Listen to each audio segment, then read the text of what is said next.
Welcome, Interisti, to episode 107 of the Interviews podcast, the official podcast of SempreInter.com. We are here for the post-match reaction of Inter Napoli at the San Siro, which finishes 1-1, goals from Hakan Calhanoglu in the 43rd, Scott McTominay in the 23rd, a missed penalty by Calhanoglu in the second half, and Napoli stays top of Serie A. Inter is a point behind. A lot of teams there in and around first place. Really competitive start to Serie A this season, but I think there was a lot of hype coming into this game, and I'm not quite sure that it really delivered. At least for me, I thought I saw a first half where Inter really wanted to go for it and get something from it. And then I thought I saw a second 45 that was very much two managers who were locked in, not really trying to take a bunch of risks. And, kind of just saw the game out. Weren't a lot of huge chances to write home about. So why don't we kick off with this? Are we in a good place where a tie to the current league leaders feels like a loss? Is that a good place to be? Is that are we in that place where it feels like a loss, or you're saying is it a good place to be where it feels like a loss? The fact that it does feel like a loss, does that say something about Inter being, as far as the quality of the team is concerned, being better than everyone in and around us? Because I think if you look at 11 match weeks into the season, you're just 1 point off first. It's not really something that should upset anybody. But the fact that we were so much better than this Napoli side and we only come away with a point, for me, it feels like a loss. I mean, it 100% feels like a loss. Napoli didn't come to play for a win. Their whole thing was not to lose. That's all they were trying to do, was not lose. They were fine with a draw. They didn't go for it. They didn't do anything special. They literally had two shots, if I'm not mistaken, the whole game. The Cavara chance that was saved. The one that was a goal, which, if Dumfries sticks his man, I don't know how you let him get loose on you there, especially that near the goal. It just doesn't make sense. And then the one where De Vrij does absolutely nothing to stick to Simeone. Those are their only three chances they had the entire game. They did nothing. Absolutely nothing. If they would have stole that game at the end, I would have been even more pissed than I already am. We outplayed them, in my opinion, the entire game. Yes, it looked a little slow in the first half, but they grew into it. Some people were saying things that Dimarco didn't look good. I don't know what they were looking at. I thought he was playing extremely well, in my opinion. So, hey, maybe I don't know. Maybe I was watching a different game than some people, but that was a very disappointing game. We did not deserve a draw. They did not deserve a draw. They should have lost. And this is typical of a Conte side, that they're literally just trying to coast their way to a title. They're playing one competition a week. They should have dominated us. We literally are coming off of a game where we played Arsenal midweek, had a hard-fought win against them, and then we outplayed them in a game with less rest. I am not at all impressed with anything I saw from Napoli, and this just proves that they're frauds and, in my opinion, are not real title contenders. They'll finish top four, but they're not real title contenders. I feel a lot of the same way that you do, as far as this result doesn't take anything away from my belief that Inter are still very much in it to win it in Serie A this year. And with everything that can be said about what Napoli brought to the table today, as far as just the game of football, right? And listen, we had a strategy against Arsenal where we hunkered down. We knew they couldn't do much to us, and that is what it is. I think it's obviously very different circumstances, given that it's a top of the table clash in a 38 game season. Where you're going to be neck and neck, just kind of go for it.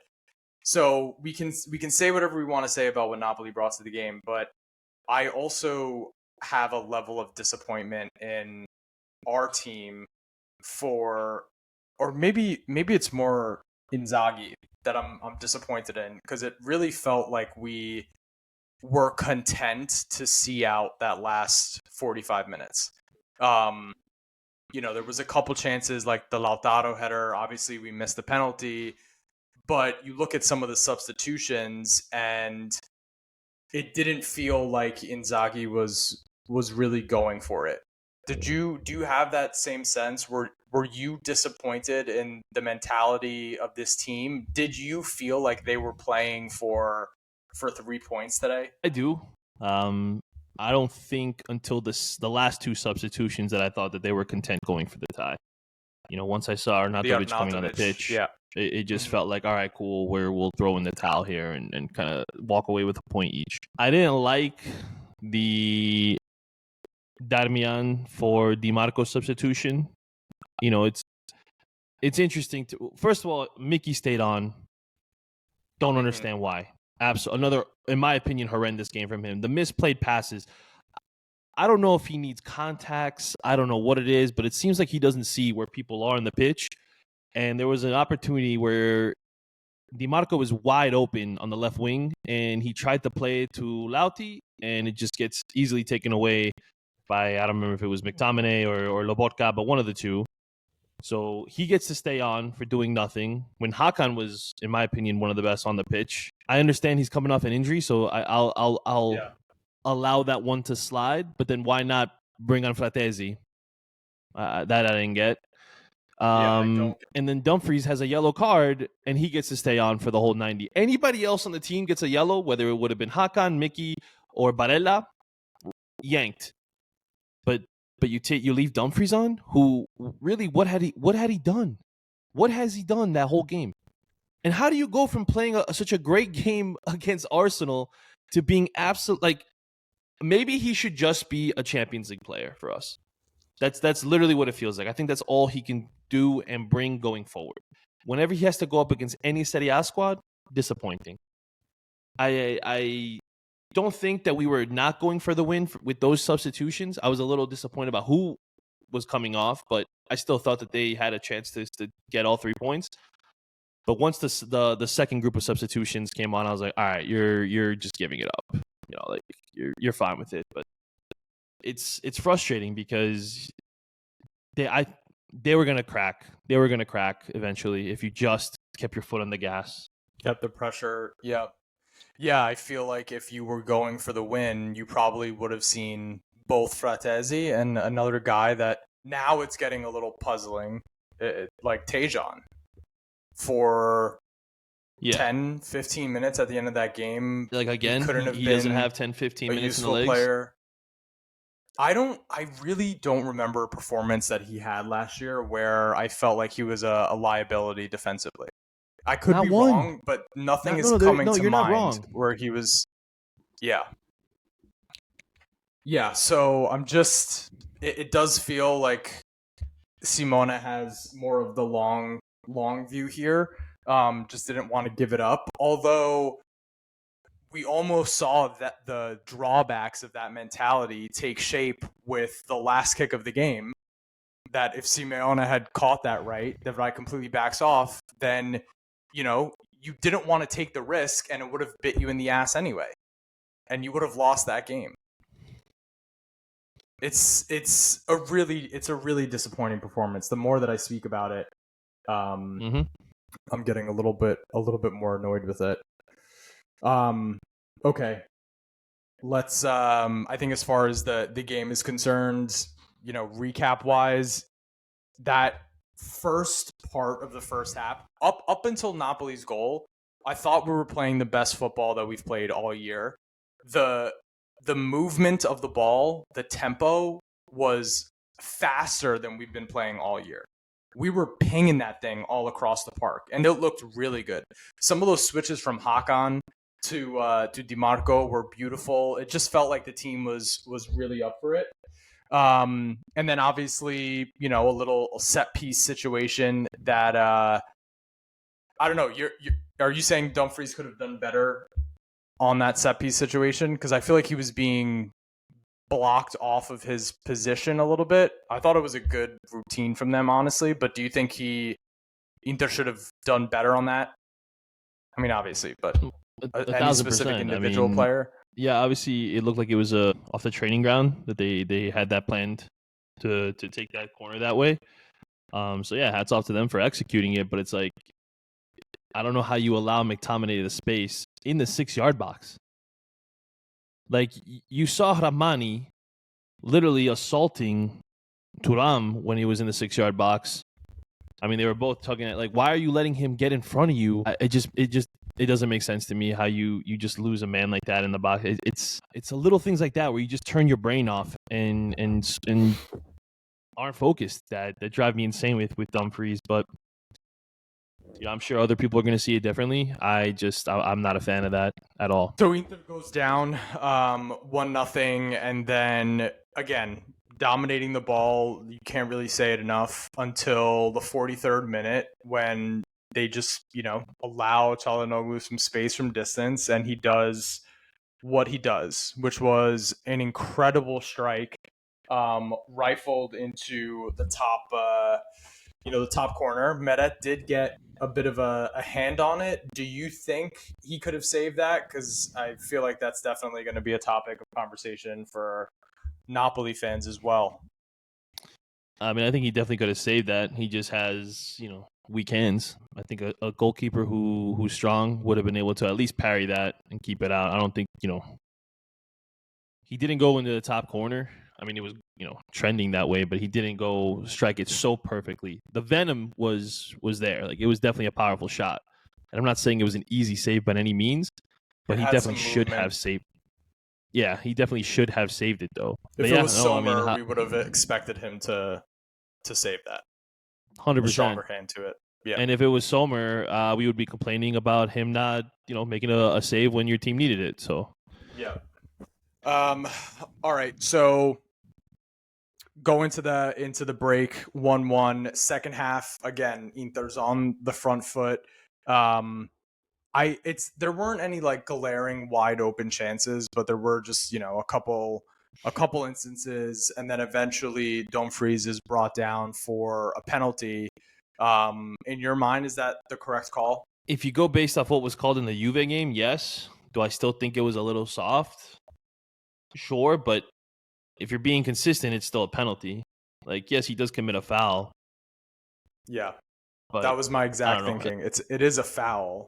It is soft, and yeah. Carlo makes the argument all the time on the Italian Football Podcast that some of these fouls in the box don't necessarily warrant getting a chance from 12 yards to stick it in the back of the net.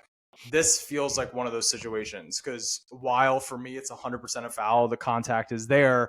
I understand why some folks might say it's soft, and then of course this was bound to happen, right? Hakan misses his first penalty in an Inter shirt. I saw some other people on Twitter say this, but I noticed that when the referee blew his whistle, it took an abnormally long amount of time for Calhanoglu to go up and strike the ball. Did you see that, like, in his run-up? I had a feeling of, like, he's waiting on it a little bit. I don't know if it was overthinking or whatever it might have been. I don't know, but I mean, I thought I didn't feel good about it to begin with. I'll be honest. I did tweet it that I had a feeling he wasn't going to score this one. It's unfortunate more than anything. I don't think, I'm not going to read too much into the thought or taking too long. He struck it brilliantly. I mean, the power was so... Look how far that ball went. That means he just drilled that thing. I would much rather my penalty taker take it that hard than try some little stupid run up and then shoot it right at the keeper. Yes, he went a little wide. Yes, that's technically not on target, and people will say that's inexcusable, that you have to get your penalties on target.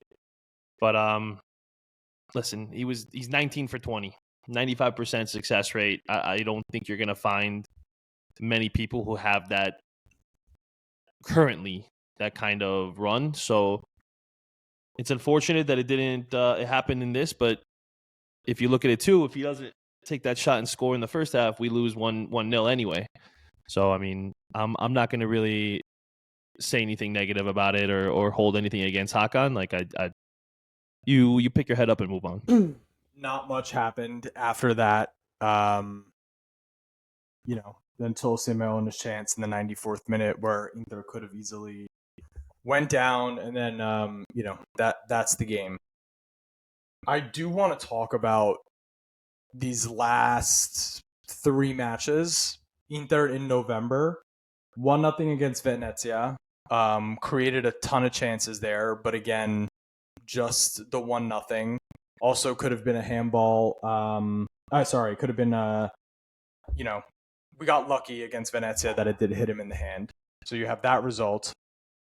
Against Arsenal, you have just the Calhanoglu penalty, and then you play defense for the rest of the game. Today, it took a wonder strike from Calhanoglu to get us on the board, and then, obviously missing a penalty here. But either way, the results are 1-0 against Venezia, 1-0 against Arsenal, and then 1-1 here against Napoli. Given all the talk about Inter defensively, are you looking at this run of games as a positive where it's, only 1 goal conceded in the last 3 games?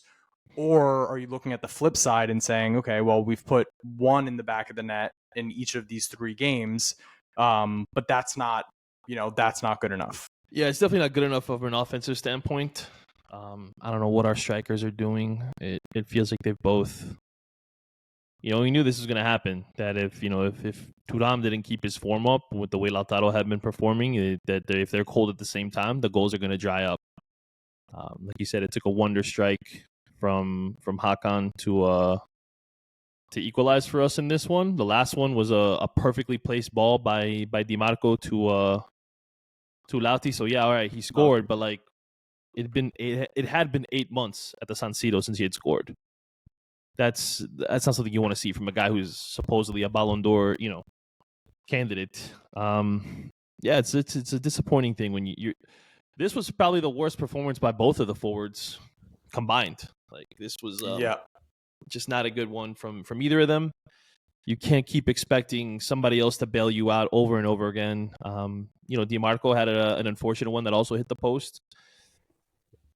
Something needs to change up top. I don't know. I'm not saying you sub somebody out or something, but because obviously the guys who come off the bench aren't doing any better. But it's I don't know. I don't know if you have to I'm not gonna say take a retiro or anything like that, but you have to do something to snap those 2 guys out of it and get them to find their best form again, because we go as they go in terms of goal scoring. Hakan could have Hakan performances, 10 out of 10s. Barella had a fantastic game, in my opinion. You saw the energy game he was bringing. Huh? Yeah. He had an amazing game. I mean, some of those touches were unbelievable. Like no other midfield. Eyes in the back of his head. The back heel that almost came off for Dumfries would have been pass of the season. There was one in the second half where he just he's getting pressured. It's just quick little touch with the outside of his boot to get around the defender. Such a quality player. The only player outside of, even Hakan was having a quality game. He misplayed a few passes. So yeah, but anyway, his long balls were no, but I thought his long balls were solid, and he was finding Dimarco wide and stuff. But your forwards they did nothing. They really did nothing. They didn't create chances. They didn't really play good 1-2s or have good movement in the box. It's a little frustrating, what do you need? Your midfielders each to score 10 goals a season now to be able to sustain your, the dry spells you have? It's crazy, but maybe you put Frattesi up top and see what happens. It can't be any worse than what you're getting right now, honestly. Just maybe something to shaking it up or light a fire into these guys, because it's frustrating. I'm sitting Lautaro down. I'm just sitting him down for a few games. I'd be okay with that. The effort is not the same. The effort's not the same. I really do feel like I've seen what a hungry Lautaro looks like, and this doesn't look like a hungry Lautaro to me. He looks like he's waiting for the game to come to him, as opposed to actively trying to impact it. I looked at, on FB Ref, just what his last several seasons looked like and what's changed. And he's just not as involved this year as he's been in previous seasons. Touches are way down. Even He looks like fat. tackles in the final third are way down. Yeah, I don't know what happened to him. I don't know what happened to him, but physically looks he slow doesn't as look shit. right. Yeah, physically not looking right. Mentally not looking hungry enough. And we constantly talk about the depth in this team. Inzaghi talks about Inzaghi in his press conferences is always talking about just, I have 23 starters and they're all interchangeable. Well, okay, if a player's just super off form, then let's make that change then. Let's give Taremi needs to score some goals too for his own confidence, for Inter's fans' confidence in him. He absolutely needs some more opportunity, and I don't think it's a bad thing for Lautaro to just sit down and get his mind right. Thuram, several moments of selfishness I thought I saw from him. And I think I've been seeing it from him recently, where it feels like he started the season hot, scoring goals, and then maybe, he just wanted to keep that momentum up and just kept just feels like he's the one that needs to put the ball in the back of the net. I don't exactly know what he's doing, but he doesn't look right. Yeah, I mean he had two chances where he had clean breaks. One where, in my opinion, it was a foul by Buongiorno. He kind of kicked the ball a little bit further ahead of him. The second half, the second half, run yeah, that he made, yep. Yeah, and then the first half he had another opportunity where he could have laid it off to his left, and he decided to keep it for himself. Yes, it was a little selfish in that regard. I think it still would have been a tough ball to try to play through, but like that's a tough one because like if he doesn't get it through, am I frustrated he doesn't get it through, and then I wish he would have been selfish? Like that one to me was a bit of a catch-22. I don't think he could have won either way, but even with some of his dribbles, like it just felt like he was a little indecisive on what he wanted to do. He had another one in the second half where he did pull up and wait for his teammates to catch up and kind of played it to the middle. It might have gone to Mickey in that situation, but like that one, I would have liked to have seen him try to play that one through to Lauti, because who knows what could have happened there. It also could have been skied 40 feet over the net with the way Lautaro's been playing. I mean, we saw how he whiffed on that cross into the box by Barella. So they just both. I don't even know what's our next league game. Do you know who it is against? Actually, I guess I can pull it up. I actually have the fixture list up now because it's Hellas. Verona that's one where I'm like Lauti and Thuram sit. I let Taremi and maybe Correa start that one. You have Leipzig after that as well. I don't know what the right course would be, but that might be the way to go. Sit those two forwards down for the game against Hellas and try to see what you can do. Who knows? Maybe even go Taremi. I'm serious. Maybe even go Taremi Frattesi up top. I was thinking the same thing, but I have another solution here that just popped to mind. Maybe it isn't. It's Lautaro and Thuram's effort. Hasn't been super great. But if you're looking back at the games that Inter has had the highest scoring numbers this season, like let's just look at Empoli, the 3-0. Obviously, they were down to 10 men, but that was a Zielinski game. Inter Juventus, we scored 4. That was a Zielinski game. Red Star Belgrade, where we scored 4. That was a Zielinski game. So maybe to help unlock Lautaro and Thuram a little bit, it's not by sitting them. Maybe it's by sitting Mickey and letting Zielinski play in his natural position and see if that midfield, just like even against Arsenal in that first half, like when he plays a ball out wide to Dumfries and he ends up hitting the post, like Zielinski has just a passing range in the attacking third that Mkhitaryan doesn't have. That may be the key to unlocking Lautaro. What do you think about that? Like, is that? Yeah, that's not a bad idea. I think that could be a solution for sure. Whether I see it actually being played out that way, that's a whole different other story. But I think that would be a solid plan. But again, like we're obviously not there. We don't know what the conversations are. I wish there were conversations being had that we kind of like could hear about through the media or something like that, or Inzaghi talking to somebody from the media to find out about, because he has to see that they're not playing well. The forwards, I mean, he has to see that something is off this season with those guys, that it doesn't have the same magic. I don't know if they have the same motivation or a lack thereof, but I think that some of these difficult conversations need to be had, and I wish that we were privy to that, even though I know we're not going to be. But it would be nice to kind of know, hey, like what's going on here. I mean, you also have Lautaro, speaking out after the Venezia match, like this isn't good enough, whatever, and then he puts forward a performance like we saw today, where it's like, well, you're part of the problem, Lauti. Like your effort needs to be better. I also saw, some people looking at the lineup coming into the game saying that, oh, this is our best 11. I don't, along the lines of getting Zielinski in there more. I think the best 11 is still with Zielinski in a midfield with Hakan and Barella, and seeing how that works. So let's see how that shakes out. All right, let's talk about some of these players here. Acerbi returns for the first time in several games. I thought he was amazing. I thought he was great. I thought he completely shut down Lukaku. The passing was as crisp as it's ever been. I thought he was also super attentive and bailing out his teammates, especially that Calhanoglu pass right to Lukaku. He tracks back and is able to get to the ball. So just this one performance from him felt better than what we've seen out of De Vrij for the last 3 weeks. But what do you think of Francesco's return to the lineup today? No, I'd have to agree. Very pleased with his performance. I thought he was so solid defensively. Made a huge last-ditch effort tackle there that could have put Napoli back in front. So very happy with that. I thought his distribution was very good. And it felt like the other guys were able to have a little bit more of a presence going forward, and there was more calmness in the back with him back there than there is with De Vrij.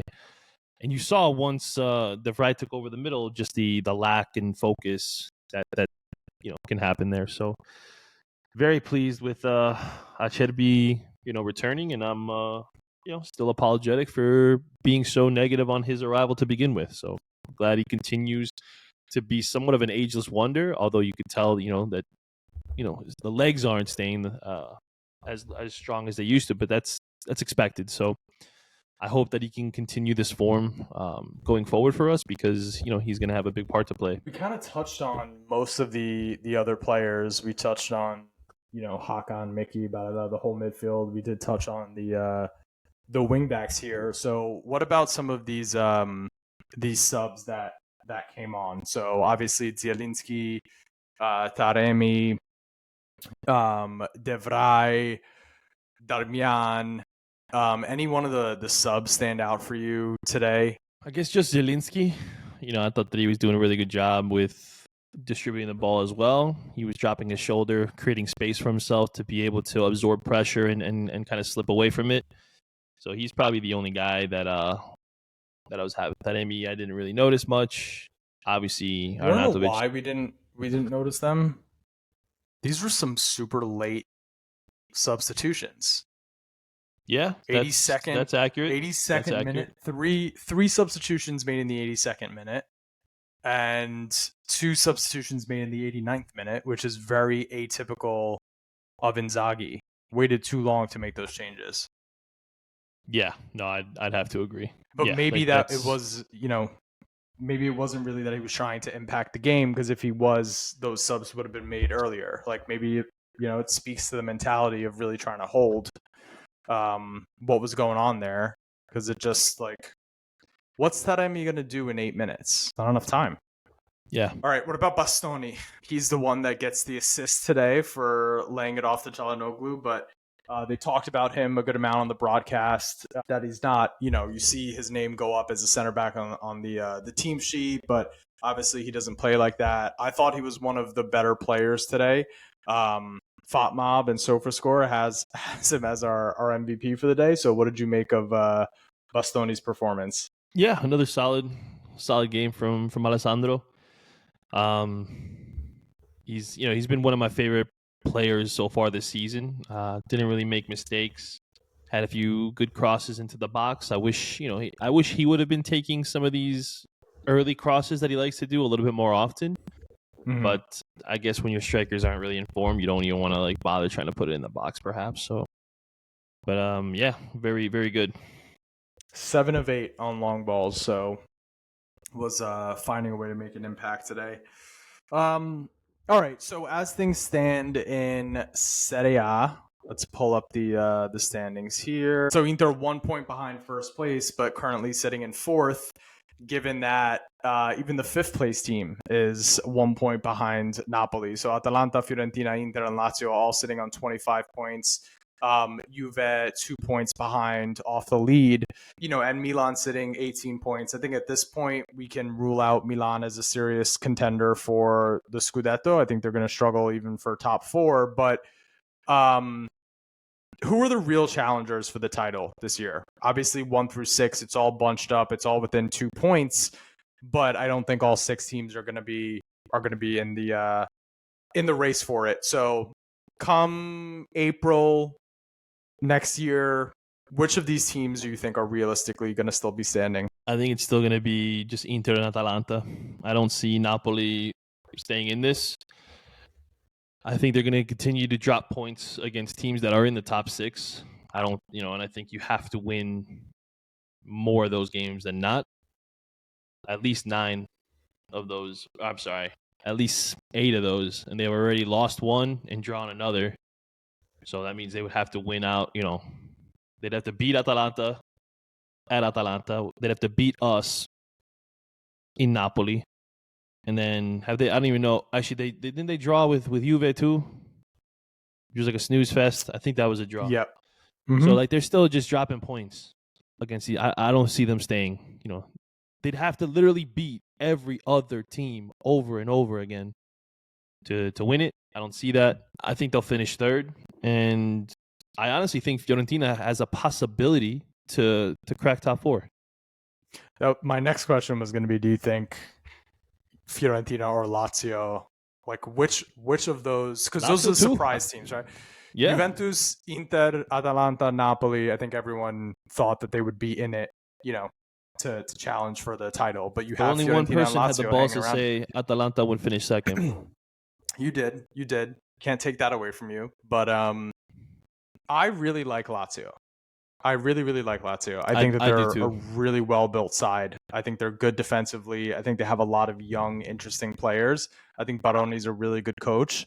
I do see some staying power here. I don't know that they're going to be more than maybe 8 to 10 points off of first place, and that should be enough for top 4. But I think that they'll be in the mix. Fiorentina, I feel less confident in, because I do think that defensively things will rear their heads here. And Juventus, what do you feel about them at this point? Frauds. I think honestly, I think Thiago Motta made a huge mistake leaving Bologna. I think if they kept the band together at Bologna for at least a year, who knows what could have happened. It's you see how poorly they are.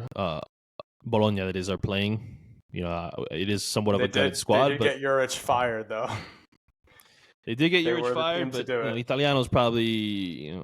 I don't see him having staying power either. Yeah, it'll be. I think they're going to be a Europa League team. I'm being 100% honest. I think Lazio is slipping out of the top 4. Yeah, I think Lazio or Fiorentina could steal that 4th spot.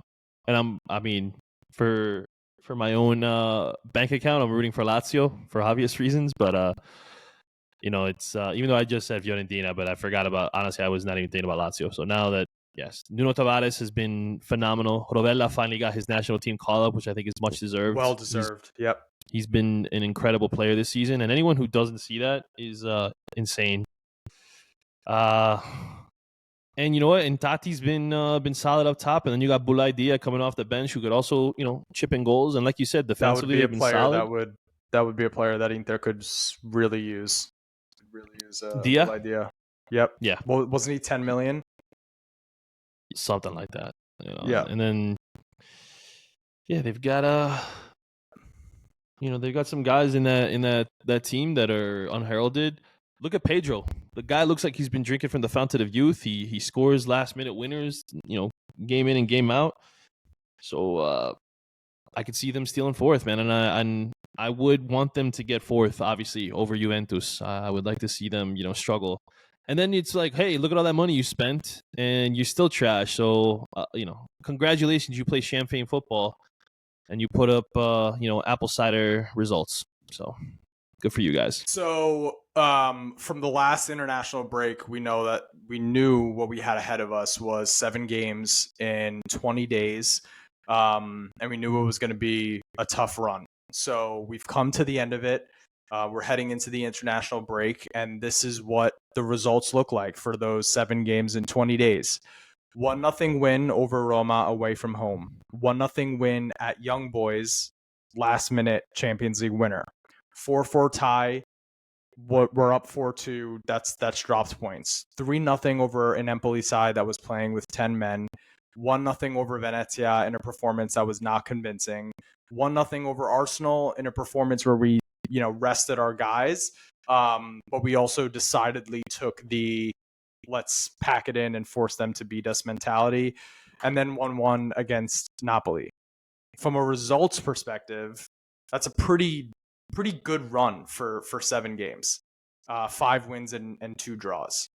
From a performance perspective, if you look at the context of all these games, I think Inter fans could make an argument for being a little bit worried. Where do you stand after this run of games with this team? Yeah, it's a little concerning. We probably should have gone 7 for 7 in terms of results, but even the performances themselves haven't been great. Outside of, I would say the Arsenal game where I thought that we were in control from start to finish. They were like we said, they were just spamming crosses, so it wasn't like they were really any threat to us. So I think we deserved to beat Juve. That was a very disappointing result to cough up those 2 late goals. Yep. This one against Napoli, another disappointing result because I thought we outplayed them for the entirety of the game, and it's something that you just we keep saying it. We hope they figure it out after the international break. We hope they figure it out after the international break. And yes, even though the results have improved, the performances haven't. And if you really want to win back-to-back titles, the performances have to improve. You need Lauti to go on a streak of like 6 goals in 4 matches type of thing. He needs to heat it up. Thuram needs to step up. Taremi needs to chip in. Like everybody needs to elevate their game. And then hopefully that can start like a nice little run of form where they can rattle off, maybe 9 out of 10, 9 wins and a 1 draw or something like that. Because you need to either start or get to first and then build a gap, or start separating yourself from the rest of the pack in one way or another, whether that even is in second place and just kind of keeping up with whoever's in first. Because I think once February comes around, you'll know for sure who the real contenders are, and if we want to be a part of that, we need to go on a good run here. This 5-2 could have very easily been 3-3. You needed a last minute goal against Young Boys. You got something to go your way against Venezia in the dying minutes. So yeah, it's a strange feeling to be in. I think a lot of us would have said coming into this point of the season, yes, I'll take being 1 point off of first place in Serie A. I'll take no goals conceded in the Champions League. 3 wins and a draw. Is it just who's the other team that hasn't conceded a goal? Sorry. Atalanta. So Serie A showing up. Okay. Serie A showing up. Yep. It's a weird feeling. Results are there. The team is in contention for the objectives that we wanted coming into the year. But there is room for improvement. I think that's a good place for us to leave off. Anything that we should tell the listeners here? I'm just finishing up bidding on that Dimarco card I said I'm going to do the giveaway for. That's going to close in a couple hours. I'm also going to include a first on the print number to 25 orange foil Ivan Perisic. So nice. Limited edition. That'll be included with the Dimarco card. And if you haven't gotten your Capitolo shirt, I just bought mine. Or maybe you don't want to support him because he's been playing like trash. I don't know. I was hoping that if I wore this, he would have scored a goal.